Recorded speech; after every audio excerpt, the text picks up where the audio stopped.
Hello. So today we're gonna do something a little bit different. Today, rather than me inviting you to join a fandom, I invited myself to join a fandom. So basically, I've played World of Warcraft, right? I know a lot of people who are super into it, but I never played it very much. I never played any of the other Warcraft games. And so I said to myself, you know what? I know that this is a game filled with lots of intense, cool lore, so I'm going to learn it. Now, when I told my good friend Jesse Cox this, he straight up laughed at me because there was no way in a million years I was going to memorize all of the Warcraft lore in just like a day. So instead, I challenged myself to memorize everything about Warcraft 1, because that is the one that directly connects with Warlords of Draenor. If I mess something up, I get a strike. If I have to go to my phone to look something up, I get a strike. So this is gonna be a test. This is going to be me trying to recite to you the entire storyline of Warcraft 1. The following is an exercise in lore knowledge and regurgitated for the purpose of fun. The storyteller does in no way guarantee any details to be true or accurate. Viewer discretion advised. So imagine, if you will, the Titans. The Titans are these beings who go around all over the galaxy and they shape worlds. Right? So they shape one world, they move on, they shape a new world, they move on. But they realize that in all of these worlds, corruption is starting to happen. Evil is starting to seep into all of these worlds. So Sargeras, who's like top dog of the Titans, he decides he's going to go to each world and he's going to seal the corruption. But unfortunately, the corruption just keeps coming back. He can never truly get rid of evil. And this process of going to each planet over and over and over again, going to all of these worlds and trying to just contain it, drives him super crazy. So he goes back to his other Titan buddies and he's like, guys, I just don't think, man, I can't get a handle on this stuff. Maybe it's pointless, you know? Maybe there's just no way that we're ever gonna defeat evil, you know? And in turn, this thought process begins to corrupt him. And he becomes the Dark Titan, Sargeras. Now, because of this corruption, he decides that it's a super good idea to go back to all of these worlds where he's been sealing all of this corruption and unseal it. So all of these evil, corrupted beings are now set free and become what is called the Burning Legion. Burning Legion is basically just like, hey, are you evil? You want to join our club? Sick. So just all corrupted beings from all of these different worlds combine and become kind of this evil army that's just bent on making everything awful. So eventually they go to a planet called Argus, I think? They go to a planet called Argus, right? And the Eridan?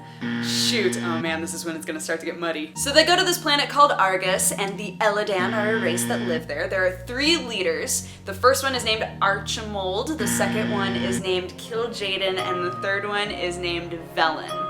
So Sargeras comes over and he's like, yo buddies, do you want lots of power and like knowledge and to have like a super great time? And unfortunately, Kil'jaeden and Archimold are like, that sounds dope. So Archimold and Kil'jaeden just kind of like peace out with Sargeras, and Velen's like, this sounds super shady, I'm out of here. And he grabs as many of his people as he can, and they peace out, they like leave the world. So they go to a different world named Draenor, and they just settle down there. The other major race on Draenor is orcs. I was so excited. I was like, this is where orcs come from? Orcs weren't originally on Azeroth? Go on. So anyway, Velen and his people, they decide to rename themselves to Draenei, which I believe means the exiled ones, something like that. And the orcs, they're a warring tribal sort of group. They have different tribes with different war chiefs, and they fight with everybody. They fight with themselves, and they, of course, fight with the Draenei. But the Draenei are like, yo, we've settled here. Let's take our lumps. For the most part, life was good for like 25,000 years. And then Kil'jaeden, who remember is one of the other Eridan who became all corrupted, he shows up on Draenor and he's like, oh my gosh, Velen, is that you? Now Kil'jaeden is kind of set up as being this super intense dude. Like, he wants people to suffer big time, right? Everything has to be super complicated. He has so many plans going all at the same time.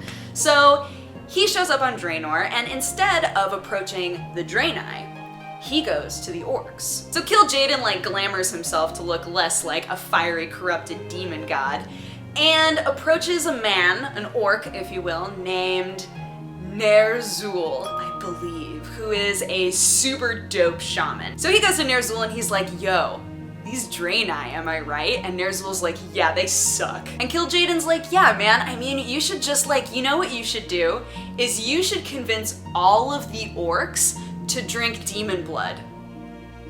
I think that would work out really well. Ner'zhul isn't a dummy and realizes that this whole thing is super shady, and he decides that he doesn't want anything to do with it. And he's like, nah man, I'm out. Unfortunately, Ner'zhul's apprentice, Gul'dan, is like the worst. And he's like, oh man, if I team up with this dude who seems not shady at all, I could become so powerful. And so he decides to make the deal with Kil'jaeden and creates the Shadow Council, which is basically just a bunch of shady orcs all together. So all of these shady orcs, right, they go out to the war chiefs and they're like, yo, you should make everybody drink this demon blood. And they're all like, that sounds cool, let's do it. So all the war chiefs except for, oh my gosh, which clan was it? Frostwolf clan, Frostwolf tribe, something like that. Oh my gosh, I hope I got it somewhere in there. Those words combined to make a thing. Anyway, so all of the other war chiefs, aside from Snow Frostwolfies, all of them convince all of their people to drink this demon blood. It's blood from a pit something. Oh my god. A pit lord? I don't remember what it's called. The blood is from a demon called Manaroth, and I don't remember what kind of a demon he is. He's a pit something. But basically, the second that they drink this blood, they all become mind controlled by the demons, by the Burning Legion. The orcs, who are now under Burning Legion control, go after the Draenei and annihilate them, like just mess them up so bad that they again have to pick up and leave. So now pause, and we're gonna move on over to Azeroth. So Sargeras, I believe, really wants Azeroth because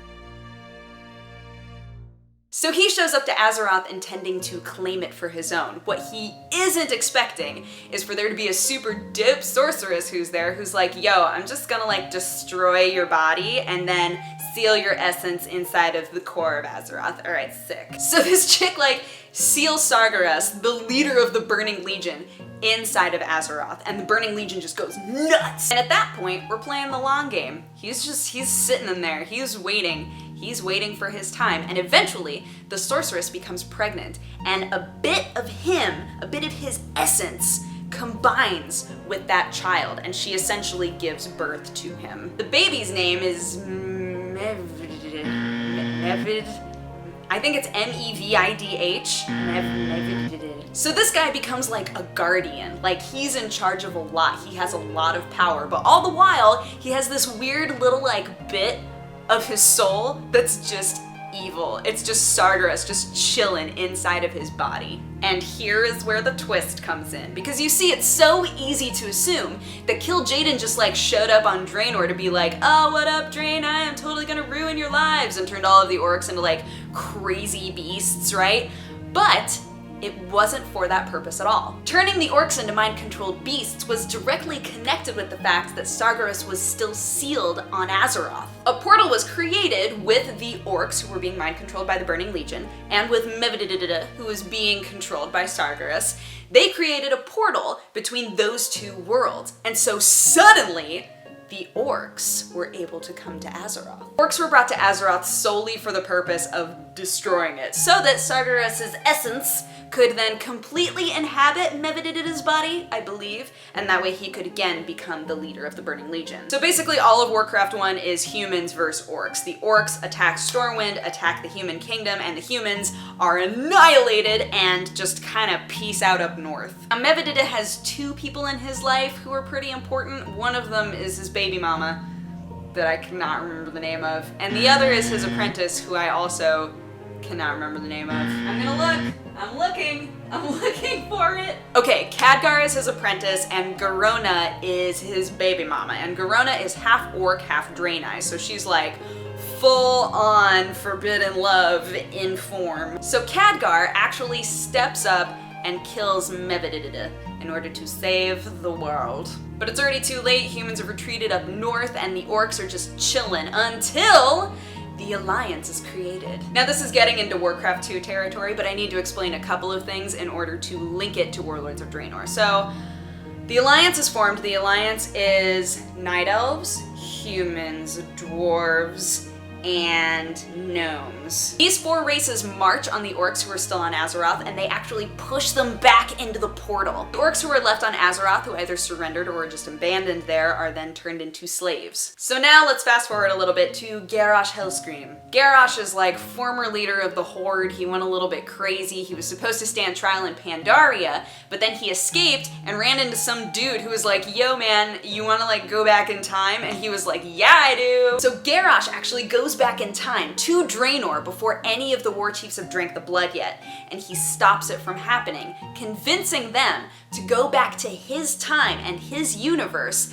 and get revenge for all of the orcs who were held in prison for so long. So that's it. That's what I remember. That's me trying to get into this fandom of Warcraft. I hope that I did okay. There's lots of details that are left out here. I like pared it down to the basics because otherwise there was just too much. There was no way that I was going to keep it clear at all. But hopefully any of you who have never read Warcraft, played Warcraft, were able to follow that, and any of you who are super into Warcraft felt that my interpretation was at least a little correct. To orcs and Draenei alike, thank you so much for watching, and welcome to the fandom!